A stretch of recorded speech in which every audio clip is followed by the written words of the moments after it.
souvent, on m'a dit: «Daria, tu as la poisse, tu as une vie, c'est la poisse. Tu enchaînes les galères et tout». Et moi, je leur réponds, je fais: «Mais non, mais c'est pas cette perspective-là que j'ai. Moi, ma perspective, c'est que Mmh. j'ai une vie de miracle. Ma vie, Mmh. c'est une succession de miracles».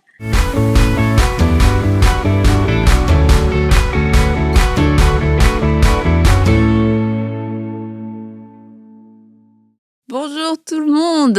Alors c'est parti pour une nouvelle semaine dans À table avec Annabelle et nous allons recevoir 3 femmes qui ont vécu 3 histoires, 3 belles histoires, mais qui ont été aussi qui ont vécu des choses très très difficiles, très tragiques, et ça aurait pu être la fin de leur vie, ça aurait pu être des moments où elles auraient pu sombrer dans la dépression et ne jamais en revenir, mais Dieu est intervenu.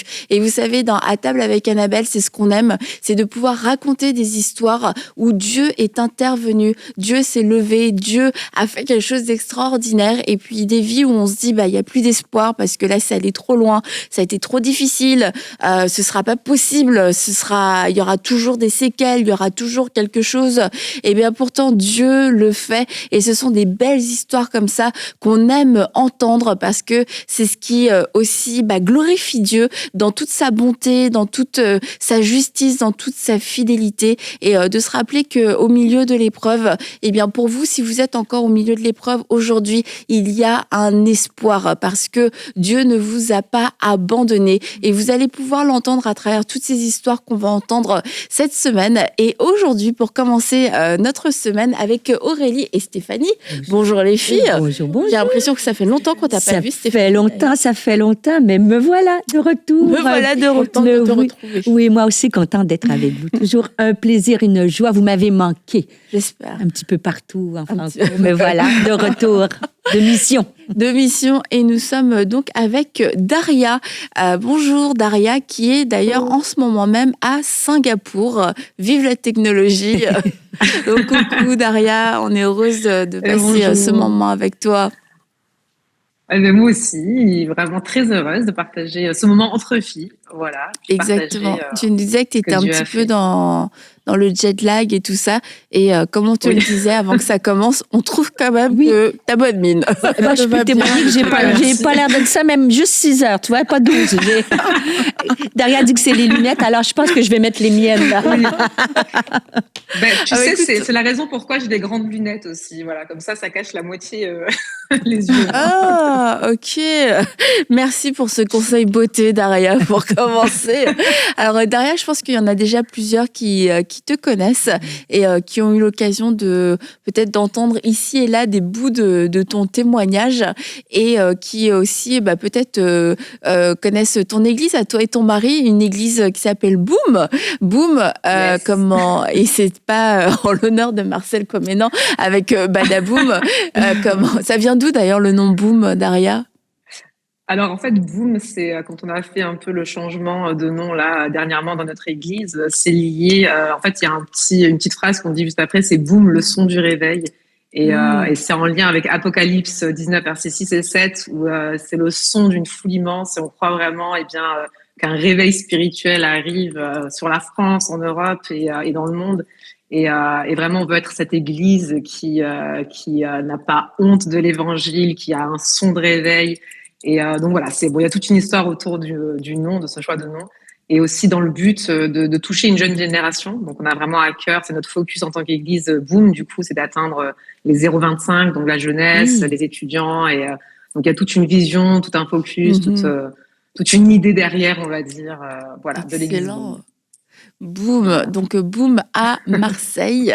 Et puis avant qu'on puisse rentrer dans ton histoire, tu as écrit un livre aussi, La tempête passe, et dans lequel tu racontes tu racontes ton parcours de vie et ce par quoi tu es passé, et ce que Dieu a fait aussi pour toi à travers tous ces événements qui ont été à la fois tragiques et tragiques dans ce qu'ils étaient en eux-mêmes, mais aussi dans cette succession, je dirais, d'événements qui se sont passés, et on va pouvoir en parler un peu plus tout à l'heure. Mais pour la petite histoire, parce que moi, ça m'a fascinée, c'est que tu as donc 2 sœurs, Daria. Et Oui. oui, j'ai envie de le dire. Vas-y, Annabelle, exprime-toi. Vous êtes trois sœurs C'est et ça. vous êtes mariées à trois frères. Exactement. Alors, je sais que c'est super rare. D'ailleurs, on nous a même approché, la télé allemande nous a approché pour demander à faire à faire un reportage, voire même un film Mais je de notre comprends. histoire. Mais c'est assez étonnant. Donc, on est trois sœurs mariées à trois frères. Il faut comprendre que tout a commencé quand on était enfant avec mes deux sœurs qui sont un peu plus jeunes que moi quand même. Et bien, quand on était petites, on priait, vraiment une prière d'enfant pour se marier avec trois frères parce qu'on est très proches. Et puis, on se dit comme ça, on va toute la vie ensemble. Et ben, c'est ce qui s'est réellement passé. Voilà, on a rencontré trois frères. Donc, premier témoignage, le Seigneur entend et écoute et répond aux prières des enfants. Voilà. Et ça, c'est Ah, mais quelque c'est chose, fou. on en est témoin, quoi. Voilà. Ah, mais deux. Et il y avait les Première trois fois. à Marseille, en Ah plus oui, ça, dans le même quartier, ce que tu disais. Oui. Ah, Oui, c'est fou. ça. Alors du coup, on est tous les trois, tous les trois couples, on sert le Seigneur à temps plein. On est tous pasteurs, on sert dans la même église, et ça, c'est vraiment quelque chose de rare en fait. Donc on voit vraiment le plan de Dieu aussi avec notre famille. Il y a vraiment tout qui a été écrit par Dieu, et c'est vraiment merveilleux de voir ça aussi. Ouais, ouais. Et je me disais, ça c'est la scientifique qui parle, vos enfants doivent se ressembler un peu aussi. C'est sûr. Alors, Trois sœurs avec trois. Oui. C'est assez marrant. Non, c'est vrai qu'entre cousins, il y en a certains qui se ressemblent, d'autres pas du tout. Moi, j'ai 4 filles adolescentes. Entre elles se ressemblent pas. Ça, c'est assez marrant aussi. Mais voilà, c'est vrai que du coup, voilà, ils sont super cousins. Ouais, c'est clair. Bon, en tout cas, vous, qui nous suivez, si vous aussi vous êtes trois filles mariées avec trois frères ou quatre filles mariées avec quatre frères, dites-le nous. Parce que Tu montes les enchères, là, Annabelle. je trouve ça atypique. Donc voilà, c'était C'est juste pas une commun. petite parenthèse avant de pouvoir entrer un peu plus dans ton histoire. Mais bon, ça fait partie de ton histoire. Donc tu disais, tu as deux plus jeunes sœurs et puis tes parents aussi servent le Seigneur. Donc toi, tu as grandi dans une famille chrétienne avec des parents qui étaient dans le ministère, c'est ça? Oui, voilà. Alors, j'ai 2 frères et 2 sœurs. Donc, j'ai un grand frère, je suis la deuxième. Ensuite, j'ai un petit frère et 2 petites sœurs. Donc, on est 5. Oui, moi, je suis née en Allemagne. Je suis venue en France à l'âge de 4 ans. Et je suis enfant de parents missionnaires et pasteurs. Donc, j'ai baigné dans la foi depuis que je suis vraiment enfant. Je me souviens pas d'un moment où je n'ai pas aimé Dieu. Enfin, j'ai toujours été follement amoureuse de Dieu, de Jésus. Enfin, ma vie est dédiée à lui depuis toujours. Et j'ai un profond amour pour lui. Mais voilà, j'ai baigné dans une famille où Dieu était au centre. On a vécu des miracles. On a vécu aussi beaucoup de persécutions à Marseille en tant que famille allemande venue justement pour annoncer l'évangile, pour aimer son prochain. On arrivait dans un quartier de Marseille, le vieux quartier de Marseille, où il n'y avait pas d'église, il n'y avait pas beaucoup de chrétiens, en tout cas on n'en connaissait pas. Et il n'y avait pas d'Allemands aussi. Et du coup, on n'était pas très bien les bienvenus. Et pour les premiers 7 ans, on a été assez persécutés du coup parce qu'on n'était pas les bienvenus du coup. Et puis voilà, bon, c'est quand même une longue histoire, mais avec de la persévérance et avec de l'amour qui a gagné sur la haine face à la mafia, face à la criminalité, parce que le quartier dans lequel on a grandi, eh bien, c'était l'un des quartiers les plus criminels de Marseille. Et c'est là où mes parents ont fondé l'église, en fait, qu'aujourd'hui, avec mon mari, on a repris. Donc, voilà, en 2019, on a repris l'œuvre de mes parents. Donc, aujourd'hui, mes parents ont un ministère plus apostolique, on va dire, à l'international. Mais nous sommes, avec mon mari, du coup, Simon, on a repris l'œuvre de l'église Boom, qui compose aujourd'hui plusieurs églises et des implantations d'églises. Voilà. Et du coup, quand vous étiez à Marseille, donc tu es là avec ta famille, vous servez le Seigneur, donc on comprend dans un contexte qui est pas facile. J'imagine tes parents se donnent aussi énormément, tu les vois aimer les gens. Et c'est dans ce contexte-là qu'à 9 ans, toi, tu vis une agression sexuelle hyper violente en rentrant de l'école. Ouais. Alors, il faut comprendre le contexte. Comme je disais tout à l'heure, en fait, on n'était pas les bienvenus et ce que les gens nous faisaient, c'était assez violent. Donc, on nous a brûlé des voitures, on nous a cambriolé je crois plus de 16 reprises juste dans mon enfance, les 7 années. Quand je dis cambriolé, c'est qu'ils prenaient tout. C'est-à-dire, il y a tout qui partait, quoi. Même nos jouets, les sous-vêtements, le frigo. Enfin, ils nous dérobaient la maison. Et après, je dois dire que, et ça c'est vraiment important, c'est que systématiquement, Dieu nous bénissait avec pratiquement le double de ce qu'on nous volait. Donc on voyait tout le temps la main de Dieu, des miracles de Dieu dans notre vie, et en parallèle, on passait par les moments difficiles. Donc il fallait gérer émotionnellement les traumatismes. Moi, je me souviens que les familles ou les gens qui nous cambriolaient, c'était le dimanche matin parce qu'ils savaient qu'on était à l'église. Donc à un moment donné, on se disait, il y a quelqu'un qui va rester faire le guet à la maison, quoi. Et au final, on avait peur de rester à la maison parce qu'on savait que potentiellement des gens pouvaient venir cambrioler. Donc voilà, c'était un peu dans ce contexte-là dans lequel j'ai grandi. Et on savait que tout ça, c'est parce qu'on était chrétiens, tout ça, c'est parce qu'on était étrangers, donc immigrés allemands à Marseille, en France. Et c'était pas évident. Et dans ce contexte-là, moi, en tant qu'enfant, donc avec mes frères et sœurs, on a grandi dans ça. On nous a agressés, on n'avait pas beaucoup d'amis. Enfin, c'était vraiment un temps difficile. Mais en même temps, on vivait des miracles de Dieu. Et donc, il y avait vraiment un paradoxe, en fait. C'était une tension entre la souffrance qu'on vivait et entre les miracles de Dieu qui fait que jusqu'à aujourd'hui, même si je le voulais, je ne peux pas nier Dieu. Ça marche pas parce que j'ai vu trop de miracles dans ma vie, en fait, depuis mon enfance. Et ça a forgé ma foi, mais d'une manière tellement solide que j'ai une foi qui est ancrée en Dieu très profondément et qui m'a aidée, du coup, par la suite pour passer à travers toutes les épreuves en tant qu'adulte. Et à rester fidèle à Dieu, quoi, malgré tout ce que j'ai pu vivre par la suite. Mais c'est vrai qu'à l'âge de 9 ans, du coup, ce qui s'est passé, et juste avant que j'aille dans les détails, quand je suis née, mon père, quand il m'a pris dans ses bras pour la première fois à la naissance, il a eu une vision spirituelle et il a vu comme gravé sur mon front, rien n'est impossible à Dieu. Et à ce moment-là, le Saint-Esprit lui dit que ma vie ne sera pas facile, que je passerai par des épreuves, mais qu'il va faire des choses genre incroyables, des choses qui sont impossibles pour l'homme, qu'il va faire des miracles au travers de ma vie et dans ma vie, et que je devais tenir ferme. Et donc, et que mon père devait toute mon enfance, du coup, me rappeler cette vérité que rien n'est impossible pour Dieu. Alors mon père, toute mon enfance, me le rappelait, mais genre vraiment quotidiennement, quoi. Il me dit, Daria, n'oublie pas, rien n'est impossible à Dieu. Et à un tel point que j'en avais marre, je comprenais. Je me disais, papa, c'est bon, je comprends. Et à ce fameux jour où j'avais 9 ans, je sortais de l'école, 16h20, normal, et je devais rentrer chez moi, quoi, normalement. Il faisait jour. Et là, en fait, il faut comprendre que moi, j'habite encore dans ce quartier d'ailleurs aujourd'hui, le Panier, qui est le vieux quartier de Marseille, où c'est des petites ruelles. Faut s'imaginer un peu comme dans Naples ou un peu, voilà, ça me fait penser un peu à l'Italie ou Montmartre. Enfin, je sais pas, c'est des petites ruelles comme ça. Et je devais passer du coup par un chemin pour rentrer chez moi. Et sur ce chemin-là, il y avait une ruelle qui était un peu, c'était comme un virage en fait. Et il n'y avait pas de possibilité d'aller ailleurs. Et il fallait que je passe par là. Et au bout de cette rue, en fait, je vois un attroupement de personnes. Je me souviens qu'en les voyant, je me dis, il y a quelque chose qui va pas. Je sens le piège se refermer sur moi. Et là, j'avance parce que je dois passer pour rentrer chez moi. Et là, c'est trop tard. Il m'encercle. Et quand il m'encercle, je sens et je sais qu'il va se passer quelque chose de grave. Je sais pas encore quoi. Et jusqu'au moment où, voilà, je suis abusée sexuellement, je suis agressée sexuellement par ce groupe de personnes. J'ai 9 ans. C'est ma première, on va dire, confrontation à une sexualité qui est mauvaise à ce moment-là. Donc, je suis complètement sous le choc. J'ai un genre de blackout, c'est-à-dire que j'ai un moment où je ne me souviens plus comment j'ai réussi à m'échapper. Mais un des souvenirs que j'ai très clair après ce blackout, c'est que je me vois courir le plus vite possible et je pleure et je pleure toutes les larmes de mon corps et j'ai honte. Je me sens sale, je me sens coupable. J'ai l'impression que c'est ma faute, que j'ai fait quelque chose de grave et je veux juste rentrer chez moi. Et donc là, je cours et quand j'arrive chez moi, je me sens en sécurité. Déjà, c'est vraiment un premier sentiment que j'ai eu. Je me sens en sécurité. Et là, je vais voir mes parents.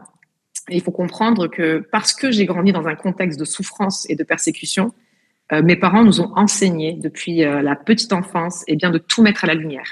C'est-à-dire que c'était une valeur dans notre famille de mettre les choses à la lumière, de parler des souffrances, de parler des agressions, de parler de ce qui ne va pas, quand à l'école on nous agressait, dans la rue, etc. Et pour que justement l'ennemi n'ait pas sa main dessus et que Dieu puisse toucher ce qui se passe ou ce qui s'est passé. Et du coup, avec ce contexte-là et avec ces valeurs-là avec lesquelles j'ai grandi, je vais voir mes parents et là je leur raconte tout ce que je viens de vivre, en pleurs, sous choc évidemment, avec les mots que je trouve, je leur raconte ce que je viens de vivre, que je viens de me faire abuser. Et là, c'est le gros choc. C'est le gros choc pour mes parents. C'est un palier de violence qui a été franchi. Ouais. C'est-à-dire que jusque-là, on a été cambriolés, on a été agressés physiquement, on nous a brûlé les voitures. On nous a fait la misère, mais on n'avait pas touché les enfants dans ce sens-là. Et quand est arrivé ce jour, ça a été un truc de trop, quoi. Ça a été, mes parents, ils ont crié à Dieu, ils ont dit Seigneur, mais on est là pour toi. Je veux dire, on est là pour te servir, on te sert, on aime les gens, on aime quand on nous déteste, on bénit quand on nous fait du mal. Pourquoi on touche nos enfants?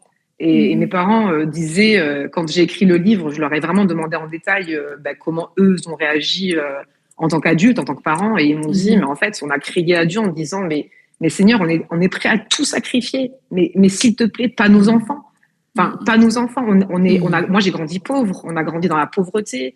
Mes parents étaient missionnaires, donc tout était très simple. Mes parents accueillaient plus de 17 personnes à la maison.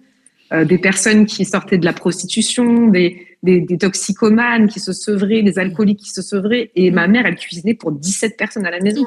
Enfin, ça, c'est comment j'ai grandi. C'est dans l'amour, c'est dans le partage. Et du coup, quand leur fille aînée arrive et dit je viens de me faire abuser, ça a été vraiment un gros choc.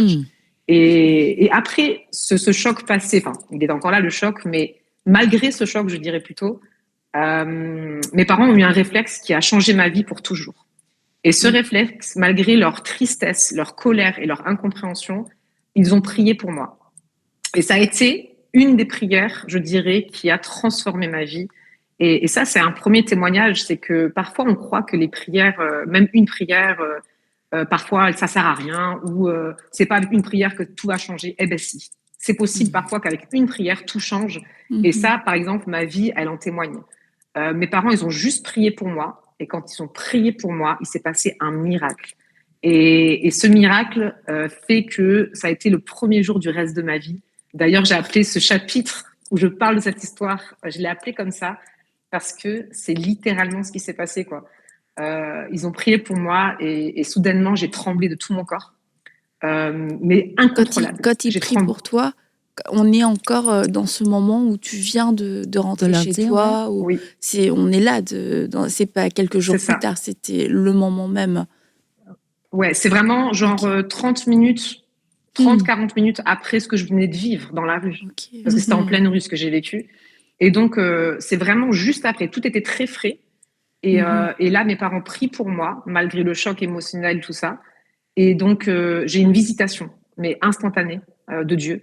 Je tremble de tout mon corps et je tombe par terre. Je tombe jusqu'à aujourd'hui. Je me souviens exactement de la sensation quand je suis tombée. Je suis tombée comme dans des nuages. Tout était, c'était vraiment la sensation que je peux décrire le mieux. C'était doux, c'était comme dans des nuages et pourtant je suis tombée par terre, hein, mais genre c'était foudroyant. Et là, j'étais par terre et tout d'un coup, je vois une main dans la mienne. Et en fait, ce que je vais vous décrire, c'était pas un rêve, parce que je peux faire la différence entre un rêve et une visitation. Et là, j'ai une visitation de Dieu, ce qui était extraordinaire. Je vois une main dans la mienne, dans l'esprit, dans un monde parallèle. Je vois une main dans la mienne. Et je sais instantanément que c'est la main de Jésus. C'est une évidence, c'est une certitude. Et donc, Jésus me dit, Daria, viens avec moi, suis-moi. Et à ce moment-là, j'ai 9 ans. C'est une demi-heure après l'abus sexuel que j'ai vécu. Je suis officiellement par terre, mais en réalité, je suis plus par terre. Et là, Jésus me dit, suis-moi. Et là, je le suis, main dans la main. Et on est sur une prairie, une genre de prairie verte, je me souviens, magnifique. Et au loin, je vois des écrans de télé. Et là, Jésus me dit, viens, on va aller voir ce que c'est. Et donc, je le suis, main dans la main. Et d'ailleurs, parce qu'on me demande parfois, je ne me souviens pas de son visage. Hein. Je me souviens de sa main. Sa main, c'était la sienne. Je vois son corps, je vois sa silhouette, mais je ne vois pas son visage. Dans tous les cas, on arrive devant le premier écran.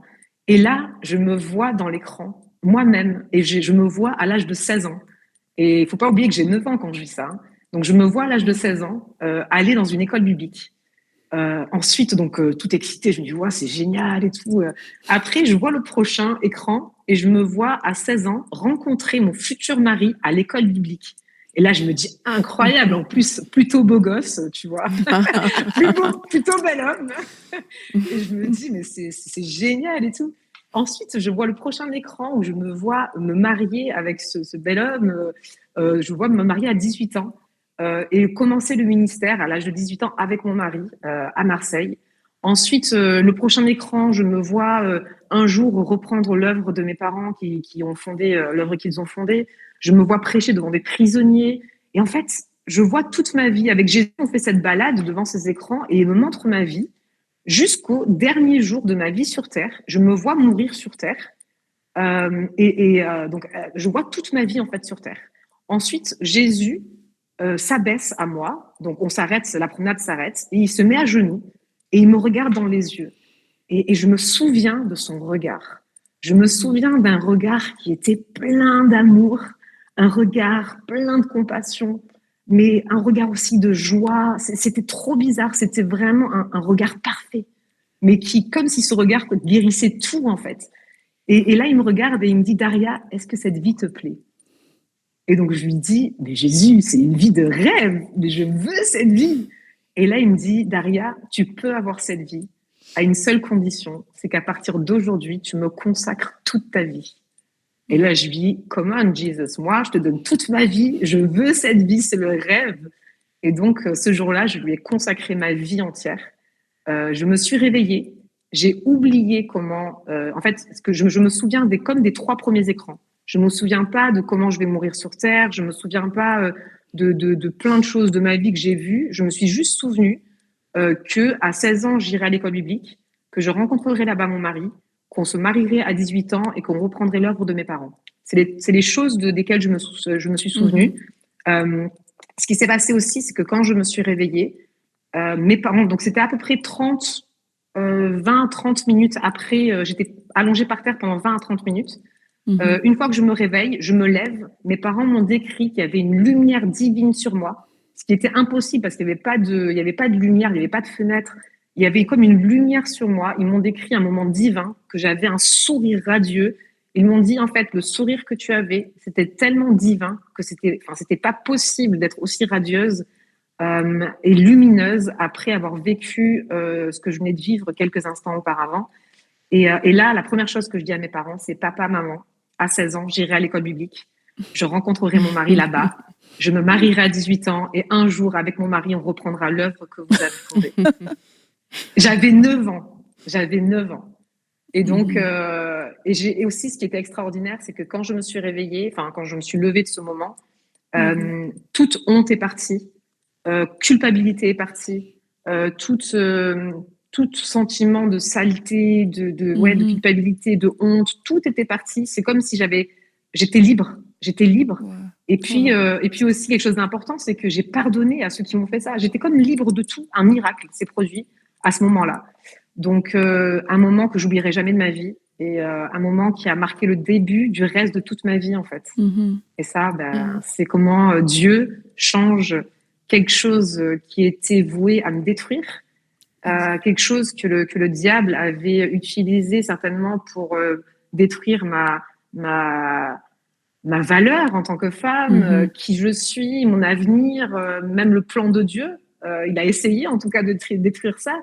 Et quand je témoigne de cette histoire, je témoigne toujours que Dieu peut prendre la pire des histoires, la pire des choses qu'on peut vivre sur Terre, même la plus honteuse, la plus dramatique, et il peut le transformer en quelque chose de magnifique. Comme chez moi, il a transformé ça en un appel à la consécration. Et ça, c'est Dieu. Voilà, ça, c'est notre Dieu. C'est merveilleux, hein? C'est un beau témoignage. Et ce qui est fascinant dans ça, c'est que bien sûr, on sait que Dieu peut prendre des choses brisées, les pires événements de nos vies et les faire concourir à notre bien. Et c'est très encourageant, ton témoignage. Mais moi, ce qui me fascine, c'est la rapidité, tu vois. Et ma question, que veux-tu, on se connaît, ma question qui vient, c'est, je ne sais pas qu'est-ce que tu pourrais dire à des femmes qui, elles, ont vécu ça, mais pas eu la guérison instantanée. Tu vois, parce Oui. que Dieu agit de Ah toutes oui. sortes de façons différentes selon nos parcours et notre destinée. Peut-être quelqu'un peut te dire, mais moi, j'ai vécu ça, mais j'ai encore des traces de ça. Tu sais. Et derrière Oui. toi, on voit bien que Dieu le fait, mais je ne sais pas qu'est-ce que tu pourrais conseiller à une femme qui nous écoute. Oui. Mais en fait, c'est une très bonne question. Et tu sais, juste pour expliquer un petit peu, ça fait maintenant des dizaines d'années que je suis des femmes. Alors, j'ai été aumônier de prison dans la plus Mhm. grande prison des femmes à Marseille pendant 10 ans. Et il faut Mhm. comprendre que je crois que 100% des femmes que j'ai rencontrées en prison ont été abusées sexuellement. Que ce Mhm. soit de l'inceste, que ce soit même parfois dans leur propre couple, que ce Mhm. soit des viols, etc. Et en fait, toute ma vie, que ce soit au sein de l'Église, que ce soit dans mon Mhm. voisinage, dans les travails, dans les métiers que j'ai pu faire, en tant que pasteur, en tant qu'aumônier de prison, peu importe où j'étais, dans n'importe quelle sphère aussi de la société, j'ai rencontré des femmes qui ont été abusées sexuellement. Et il y en a tellement, enfin, il y en a tellement, je ne sais plus Mhm. exactement quels sont les chiffres, peut-être que vous les connaissez, les filles, mais en tout cas, il y a tellement de femmes qui sont passées par là ou qui passent par là. Et je dois dire que je pense, hein, je crois que je n'ai jamais rencontré quelqu'un qui a vécu ce que j'ai vécu. Mhm. Alors, ce que tu poses comme question, c'est super intéressant parce que pendant des années, je me suis posé la question, pourquoi moi? Pourquoi Dieu a choisi de faire un miracle instantané dans ma vie, sachant que par la suite, et ça je le décris aussi dans mon parcours de témoignage dans ma vie, j'ai vécu des choses où j'ai pas vécu un miracle instantané. J'ai une tumeur, j'ai une embolie pulmonaire, j'ai une maladie incurable, où Dieu n'a pas fait un miracle instantané, où j'ai attendu, enfin pendant plus d'un an, j'ai suivi un traitement et après un an, Dieu a fait un miracle. Gloire à Dieu. Mais donc j'ai connu les deux et honnêtement, je n'ai pas de réponse. Pourquoi avec moi il a fait un miracle instantané et pour d'autres, eh bien c'est un vrai processus. Et c'est là où je veux en Mhm. venir, c'est que toutes les femmes que j'ai pu accompagner jusqu'à aujourd'hui, que j'accompagne encore dans ce chemin de guérison, eh bien il y a cette réponse aussi. Il y a un processus, il y a un chemin. Et dans ces femmes-là que j'accompagne, par exemple, alors je leur partage mon témoignage et je suis heureuse de le faire parce que ça donne de la foi, ça donne de Mhm. l'espoir, ça donne Mhm. aussi de voir que en fait c'est possible parce qu'en fait cette histoire je l'ai vraiment vécue, c'est quelque chose que j'ai vraiment expérimenté, ça veut dire que ça existe, c'est Ouais. vraiment Mhm. possible de le vivre et je pense que ça c'est quelque chose que je peux apporter au travers de mon témoignage et ensuite et ça c'est quelque chose, alors j'ai vécu un miracle, j'ai pardonné. Depuis ce jour-là, je n'ai plus de haine, j'ai pas de Mhm. ressenti Mhm. par rapport à ceux qui m'ont fait ça, à mes bourreaux. Je les ai pardonnés. Et en même temps, j'ai aujourd'hui, même dans ma sexualité, j'ai eu aucun problème par rapport à ce que j'ai vécu. En revanche, quelque chose que j'ai vécu, par exemple, qui m'a suivi jusqu'à mon âge adulte, ça a été, j'ai pris du poids. Depuis ce qui s'est passé, en fait, à l'âge de 9 ans, j'ai commencé à manger comme un acte un peu de protection. Mhm. Parce que du coup, après, dès que quelqu'un m'agressait ou me parlait mal, eh bien, j'étais plus grande, plus forte, et c'était Mhm. comme un moyen de protection. Mhm. Alors peut-être que, je sais pas, Il y a beaucoup de Stéphanie, si femmes qui vont tu... réagir comme ça aussi, ouais. Mhm. Comme Oui. ça leur donne comme un Donc état de ça a été... force et de... Ouais. Ouais, c'est ça. Donc ça, par exemple, c'est quelque chose que j'ai quand même vécu. Il y a quand même une séquelle psychologique corporelle que j'ai vécue qui n'a pas été guérie à ce moment-là, à 9 ans, puisque je l'ai quand même vécu. Mhm. Mais Est-ce que du tu es allé coup, ça chercher de m'a... l'aide pour ça? Ouais, pour Oui, ce... Ouais, vas-y. oui, exactement. C'est ce que j'allais en venir. En fait, suite à ça, donc j'ai eu mon adolescence. J'avais pris beaucoup de poids jusqu'à devenir obèse. À l'âge de 13 ans, je faisais 90 kilos et j'ai pris du poids et du poids et du poids jusqu'à ce que j'ai rencontré mon mari. Je pense que voilà, le fait que à 15 ans, j'ai travaillé en tant qu'ébéniste pendant un an. J'ai fait un travail qui est très manuel. Ensuite, en fait, j'ai fait ébéniste parce que du coup, je devais Pour faire travailler comme un an Jésus. pour. En fait, ça c'est le côté peut-être romantique, mais en réalité, je devais économiser de l'argent pour me payer mon école biblique parce que du coup, je devais me payer mon école à 16 ans, hein, parce que du coup, à 16 ans, je suis vraiment partie à l'école biblique. Donc tout était bien organisé dans ma vie, mais quoi qu'il en soit, quand j'ai rencontré mon mari, que j'avais beaucoup travaillé, j'avais perdu du poids. Ça allait un peu mieux, etc. Mais au final, il y avait quelque chose qui n'était pas réglé en moi. Mhm. Donc Mhm. même si physiquement j'avais perdu du poids à ce moment-là, une fois que je suis rentrée dans mes 6 années de grande souffrance, parce que de mes 20 ans à mes 26 ans, j'ai vécu 6 années de souffrance non-stop, qui sont aussi décrits dans mon livre, mais aussi 6 années de miracles où Dieu a mis sa main sur notre vie, à mon mari et moi et mes enfants. J'ai failli mourir 3 fois, j'ai failli perdre mes 4 enfants. Et en fait, pendant toutes ces 6 années, j'ai pris beaucoup de poids jusqu'à atteindre 120 kilos. J'ai vraiment été en obésité morbide, ça a été très compliqué. Et vers mes 28 ans, quand Jésus m'a sauvée de toutes mes souffrances, de ce passage de feu pendant 6 années, vraiment, ça a été un passage de feu vraiment très, très, très fort pendant toutes ces années. Le diable a vraiment essayé de nous enlever notre vie, à moi, à mes enfants, mais il n'a pas réussi. Et ce qui s'est passé, c'est que Dieu a vraiment été vainqueur dans ma vie et dans la vie de mes enfants. Mais au final, vers 28 ans, j'étais fatiguée et je sentais un poids qui était non seulement physique, mais plus que ça, il était à l'intérieur. Et donc là, j'ai remarqué que j'avais besoin d'aide. Donc ce que j'ai fait, j'ai dit, OK, j'ai 28 ans, je ne veux pas rester comme ça. Jésus, tu m'as sauvée de la mort, tu m'as sauvée d'une tumeur, tu m'as sauvée d'une embolie pulmonaire, tu m'as sauvée d'une maladie incurable, tu as sauvé mes 4 enfants qui devaient mourir ou être kidnappés comme Camilla, ma 3e. En fait, c'était tellement dense et intense tout ce que j'ai vécu et Dieu a fait tellement des miracles, mais à la fin, j'étais fatiguée. Je peux pas rester comme ça. J'ai besoin d'aide. Et donc, j'ai cherché de l'aide, une thérapeute chrétienne qui est pasteur aussi notamment et qui est spécialisée en trauma. Et donc, j'ai pris rendez-vous chez elle pendant 1 semaine. Et donc, on est là, je suis là, j'ai demandé à ma mère de m'accompagner. Donc, elle n'a pas fait toutes les sessions avec moi, mais elle était avec moi dans ces journées qu'on a passées ensemble, cette semaine qu'on a passée avec la thérapeute. Et donc, ce qu'on faisait, c'est que on parlait, on analysait et on priait. On parlait, on analysait, on priait. Et on faisait ça pendant 1 semaine. Et ça, de l'abus que j'ai vécu à 9 ans jusqu'à la dernière souffrance que j'ai vécue, enfin la plus récente en tout cas, qui était la naissance de ma fille Mélissa, qui est née, elle faisait 960 grammes à la naissance, a été une grande prématurée, beaucoup de souffrance. Et du coup, à la fin de cette thérapie très rapide, il y a un dernier moment de prière. Et là, donc cette dame, cette thérapeute prie pour moi. Et là, j'ai encore une fois une visitation de Jésus. J'en ai eu 2 dans ma vie. C'était à 9 ans et c'était celle à 28 ans. Et là, pareil, je vis un moment en fait où en fait je revis chaque situation. Donc je revis à 9 ans l'abus que j'ai vécu. Je revis tout en fait devant mes yeux. Je revois et je revis tous mes traumatismes que j'ai vécu dans ma vie. Et à chaque fois, Jésus vient et il me prend un sac à dos et il part avec. Il vient, il prend le sac à dos de souffrance et il part avec. Jusqu'au dernier. À la fin, il part avec le dernier sac et je me sens libre, complètement libre.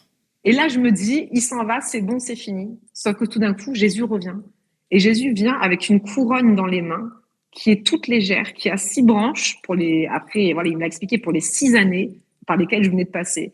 Et il m'a dit, Daria, tu vas continuer à porter le poids de tes souffrances, mais pas comme un sac à dos lourd qui te pèse et qui t'écrase dans ta vie, mais comme une couronne belle et légère pour me glorifier dans ta vie. Et ce jour-là, j'ai décidé d'écrire un livre qui est donc ma couronne, c'est la tempête passe, qui glorifie le Seigneur. Et suite à ça, eh bien, j'ai été libérée finalement des séquelles que j'avais encore de quand j'avais 9 ans. Et depuis, eh bien, ça a été aussi, on va dire, une nouvelle étape de vie, quoi. Une libération totale de tous les traumatismes que j'ai pu vivre. Ouais, je trouve ça vraiment extraordinaire, ton histoire, la façon dont tu la racontes aussi. Et j'ai une question qui me vient quand même à l'esprit, parce que tu as tenu ferme tout au long de ces années. Tu es passé quand même par beaucoup de choses très difficiles. Et est-ce que tu n'as jamais demandé à Dieu pourquoi, avant de vivre cette restauration un peu finale dont tu viens de nous parler? Est-ce qu'il t'est arrivé de demander à Dieu pourquoi? Et si tu ne l'as pas fait, quelle était ta force à ce moment-là de te dire, je vais continuer à avancer avec Dieu malgré tout ce que je suis en train de vivre?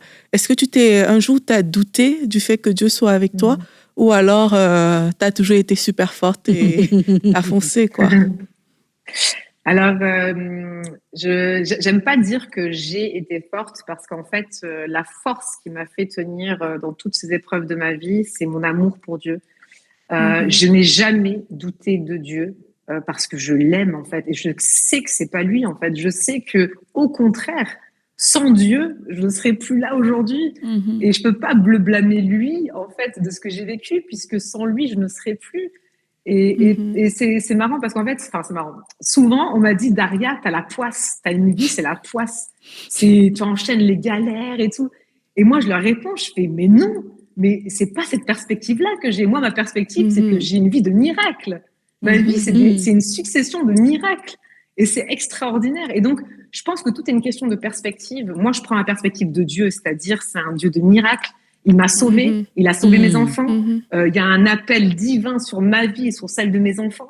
Aujourd'hui, je témoigne dans le monde entier de ce que Dieu fait. Ça libère des gens, des milliers de personnes ont pu lire mon témoignage au travers le monde, sont libérés, sont touchés, sont guéris. J'ai des témoignages de guérison juste par la lecture de mon livre où je me dis gloire au Seigneur. Et si aujourd'hui j'ai dû passer par ces années de souffrance, eh ben, je dis merci Jésus. Mais pour répondre aussi un peu plus à ta question, j'ai jamais douté de Dieu. Je me suis jamais demandé pourquoi, mais je me suis toujours demandé comment je vais traverser ça et avec qui. Et c'était plus ça les questions. Je me suis jamais permise de dire pourquoi. Parce que en fait, ça n'avait pas de sens. Je savais très bien que j'avais pas de réponse au pourquoi en fait. Sincèrement, c'est pratique. En fait, c'est pour moi personnellement, c'était une question de bon sens parce que toute ma vie est basée sur l'amour de Dieu, l'amour que je porte à Dieu, sa fidélité. Donc depuis que je suis vraiment, c'est pour ça que je disais tout à l'heure, je pense que mon enfance, ce que j'ai vécu dans mon enfance et aussi l'éducation profondément chrétienne, ancrée en Jésus, a été clairement un ancrage dans ma vie pour ma vie d'adulte et les épreuves que j'ai passées. Donc, j'ai jamais douté de Dieu. Ça veut pas dire que j'ai pas pleuré. Faut comprendre, ou que j'ai pas souffert. Faut comprendre qu'avec mon mari, on a passé 6 années à pleurer pratiquement chaque jour. J'ai un tatouage sur mon bras qui est un palmier. Et ce palmier, en fait, il est complètement tordu. Et en fait, l'idée qui est derrière, et j'ai tatoué aussi bent but not broken, et en fait, qui veut dire je suis pliée par les tempêtes de la vie. Oui, les tempêtes de la vie que j'ai vécues, elles m'ont pliée, elles m'ont rendue humble, mais profondément, pas parce que je me dis humble et que ça paraît presque arrogant, mais je suis pliée par les épreuves de la vie, mais je ne suis pas cassée. En fait, je ne suis pas brisée dans le sens où mes racines sont tellement profondes, enracinées dans Dieu Tout-Puissant, dans le El Shaddai qui est là aussi. En fait, ma vie, elle est tellement enracinée en Jésus que même les pires tempêtes que j'ai traversées, elles m'ont pas cassée, mais elles m'ont pliée. Et aujourd'hui, je suis quelqu'un de plié par le vent de mes tempêtes, mais je suis pas cassée. Je suis là et au contraire, je trouve ça une belle image, le fait d'être plié parce que je suis à genoux devant Dieu, je suis humble devant Dieu et je l'honore lui et je vis pour lui et que ma vie jusqu'à mon dernier souffle serve à le glorifier. Voilà, que toutes mes souffrances servent à le glorifier. Merci Daria d'avoir partagé ton histoire avec nous. Et Merci. puis pour en savoir plus, il y a ton livre La tempête passe où tu décris un peu mieux ce que tu as vécu et ce que Dieu a fait dans ta vie. Et en tout cas, on a été inspiré, encouragé. Je recommande le livre. Merci de me l'avoir envoyé. Et c'est un merveilleux livre, vraiment. Il faut lire ça. Mais tu sais, puis c'est bien que tu le dises quand les gens te disent mais Daria, t'as la poisse. Parce que aussi, quelquefois, non mais c'est pas parce que c'est vrai, mais parce que c'est toute une question de perspective en fait. Et puis quelquefois, on passe par des moments où on se dit mais il y a rien qui va, qu'est-ce qui se passe? Et puis où on n'a pas forcément le bon sens que tu as eu et où il y a ces questions comme disait Aurélie, c'est pourquoi. Et puis il y a un sentiment d'injustice, un sentiment d'oubli. Mais Dieu, est-ce que tu m'as oublié?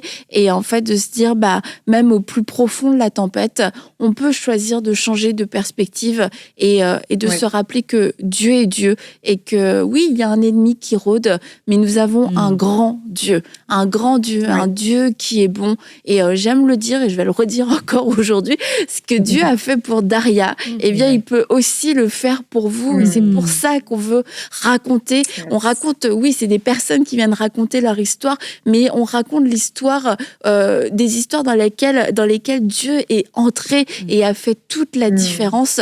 Et vous qui nous suivez, eh bien, n'écoutez pas juste en vous disant, tant mieux pour elle, parce que Dieu l'a fait pour elle, mais Dieu ne le fera pas pour moi. Non, vraiment, Dieu le fera pour vous aussi. Et Daria est une femme extraordinaire et merveilleuse, mais c'est pas à cause de notre propre justice, de nos bonnes œuvres et de nos propres mérites que on a un toucher de Dieu, que Dieu vient nous visiter, que Dieu vient nous relever, que Dieu vient nous faire du bien. Donc ne vous disqualifiez pas de la bonté de Dieu. Elle est disponible pour vous. Et comme Aurélie le dit si bien, eh bien que Dieu vous traite selon sa bonté. Et sa bonté est infinie, alors ne la négligez pas. Et je crois que à celle qui mettra aujourd'hui sa confiance en Dieu, eh bien, tu verras cette confiance se manifester à travers différentes personnes, à travers différentes circonstances, à travers différentes visitations aussi. Donc, un grand merci à toi, Daria, d'avoir été avec nous à l'autre bout du monde, à l'autre bout de l'horloge aussi. Et puis, écoute, on te dit à très bientôt. Tu es rayonnante, elle est rayonnante. Hein? Vraiment. Merci, c'est inspirant ton témoignage. Et puis, on te dit, c'est ça, on te dit à bientôt. Puis, nous, les filles, on va se retrouver mercredi avec une autre femme extrêmement inspirante. Garde le secret. Je dis rien. Bye, Daria.